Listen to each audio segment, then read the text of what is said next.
In front of me is TECNO Pova 6 Neo, and today I would like to show you how you can add a password to Google Passwords Manager.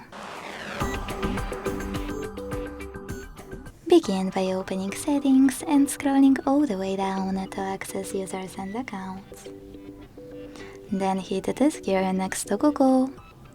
Tap on Google Password Manager and tap on Add Password. Now input all of those informations. At the top you can select any website or click on Select App and tap on the chosen one. Then enter your username, email or phone number, password, and even take some helpful notes. When you finish, hit Save at the top right corner. As you can see, after that, my password was successfully added. Thanks so much for watching. If you enjoyed this video, leave a like, comment and subscribe. Bye!